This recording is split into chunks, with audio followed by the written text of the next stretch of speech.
এবার ট্যাংরায় সেই হেলে পড়া বহুতলটার ছবি দেখায়। সেই বহুতল আজই ভাঙার কথা।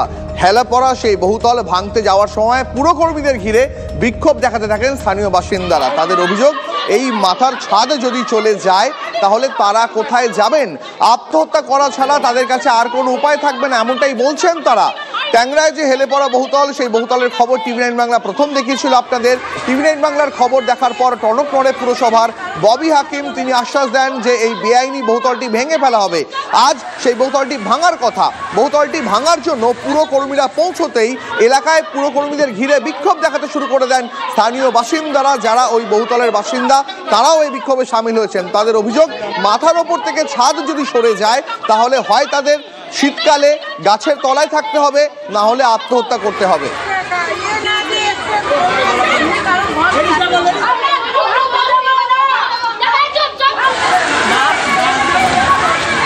আপনারা দেখতে পাচ্ছেন সেই ছবি। ট্যাংরায় যে হেলে পড়া বহুতল, সেই বহুতল ভাঙতে যখন পুরকর্মীরা পৌঁছন তখন তাদের ঘিরে, পুরকর্মীদের ঘিরে বিক্ষোভ দেখাতে থাকেন স্থানীয় মানুষ। এখন কি পরিস্থিতি জানবো, সোমা রয়েছেন আমাদের সঙ্গে। সোমা, এই মুহূর্তে পুরকর্মীরা তারা কি ঘেরাও মুক্ত হতে পেরেছেন?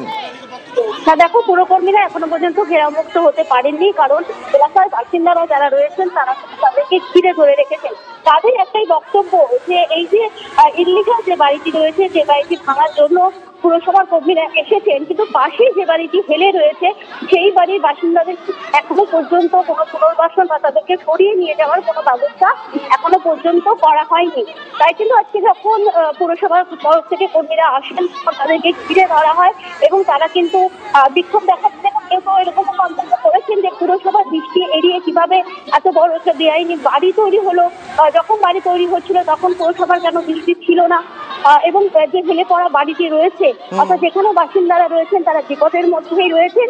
তাই কিন্তু তারা একেবারেই সোমা, আমরা যখন এই স্থানীয় বাসিন্দাদের সঙ্গে কথা বলছিলাম তারা বলছেন যে যদি পুরসভা আগেই জানতো এই বহুতল বেআইনি, তাহলে কেন একটা বহুতল নির্মাণ করার জন্য অনুমতি দেওয়া হলো? একটা বহুতল বানিয়ে ফেলা তো মুখের কথা নয়, তার জন্য একগুচ্ছ অনুমতি লাগে। পুরসভা তাহলে সেই অনুমতিগুলো দিল কেন? আর যদি অনুমতি দিয়েই দিত তাহলে এখন বহুতল ভাঙছে কেন? বাসিন্দাদের এই প্রশ্ন তো যুক্তিসঙ্গত। একেবারে যুক্তিসঙ্গত। তারা কিন্তু প্রথম থেকেই কথা বলছেন এবং শুধুমাত্র যে বাড়িটি ভাঙা হচ্ছে, যেখানে মানুষজন নেই, বাড়িটিতে এখনো পর্যন্ত 13টি ফ্যামিলি রয়েছে, তারা কিন্তু অসহায় অবস্থাতেই রয়েছে। তাদেরকে কোনোভাবে না সরিয়ে দিয়ে, কারণ তারা কিন্তু প্রথম থেকেই বলছিলেন যে এই ইলিগাল বাড়িটি যখন ভাঙা হবে তখন যদি সেই ভাঙার কারণে যদি তাদের উপর যদি কোনো এফেক্ট হয়, তাদের বাড়িটি ফেলে রয়েছে যদি ভেঙে পড়ে যায় তাহলে কি হবে, সে নিয়ে কিন্তু তারা প্রশ্ন তুলেছিলেন এবং বারবার তারা কিন্তু বলছেন যে তারা কিন্তু একেবারে ঠিকই তারা সেখানে রয়েছে। ফলে আমরা দেখতে পাচ্ছি, দেখো, যেহেতু যে বাড়িটি ফেলে রয়েছে, অর্থাৎ ইলেকট্রিক্যাল যে বাড়িটি রয়েছে, সাদা বিল্ডিংটি রয়েছে, সেটা যেই বাড়িটির ওপর যে বহুতলটির ওপর ওই নির্মীয়মান বহুতলটি হেলে রয়েছে, সেই বহুতলে তো অনেকে থাকেন। তারা বলছেন যে ফ্ল্যাটের জন্য তারা অনেক কষ্ট করে টাকা জমিয়েছিলেন, অনেক টাকা দিয়ে ফ্ল্যাট কিনেছিলেন, তাদের সর্বস্ব সঞ্চয় খরচ হয়ে গেছে। এরপর যদি রাতারাতি ছাদহীন হতে হয় তাহলে আত্মহত্যা করা ছাড়া বা গাছতলায় রাত কাটানো ছাড়া তাদের আর কোনো উপায় থাকবে না। কি বলছেন তারা, শুনুন একবার। কততলা ভাঙবে, কি ভাঙবে সেটা তো আমরা এখনো জানি না। এবার ইঞ্জিনিয়ার আসুক, ওনারা এসে যেটা ডিসিশন নেবে সেই বিষয়ে আমরা তারপরে দেখব আমাদেরটা কি হবে, আমরা কোথায় যাব, আমাদের কি করবে সেই ডিসিশনটা আমাদের দিয়ে দিই, আমরা কিচ্ছু করব না। আমাদের কোনো পুরসভার তরফ থেকে বলা হচ্ছে যে আগস্ট মাসে নোটিশ দেওয়া হয়েছে। হ্যাঁ, সেই নোটিশ আমরা আসিনি, আসলে তো জানতে পারতো, এতটা কাজ তো এগিয়ে যেত না। না, আমাদের এটাই বক্তব্য। সম্পূর্ণ বেআইনি বলা হচ্ছে। সেটা তো বেআইনি। এখানে বেআইনি বাড়ি মানে লিগ্যাল বাড়ি আছে, বেশিরভাগই বেআইনি আছে, লিগ্যালও আছে, সেটা নিয়ে না। কিন্তু আপনারও কি এখানে ফ্ল্যাট আছে? একদম। তো মানে কি ভাবছেন এখন? মানে পুরসভা বলছে ভেঙে ফেলা হবে, এটা ওটা নিয়ে তো ভাবছি দাদা। আমরা এবার কোথায় যাব?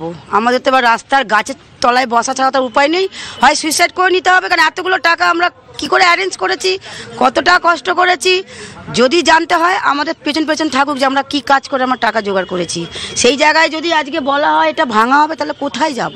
আমাদের একটা ব্যবস্থা করে দিক যেন আমরা স্থিরভাবে থাকতে পারি সেই জায়গাটায়। तो टूटेगा, हम लोग कहाँ जाएंगे? टूटेगा तो हम लोग पैसा दिए हैं, एक पैसा जोड़ो के पैसा दिए, कर्ज लेकर दिए हैं, अपना छत एक हो जाए, और फिर हम लोग जाएंगे कहाँ? उसका मुआवजा कौन देगा? क्यों टूटेगा वो? कितने रुपये से खरीदा है? 22 लाख रुपये में खरीदा हूँ। মহাকুম্ভে পদপিষ্ট হয়ে 30 জনের মৃত্যু হয়েছে, যাদের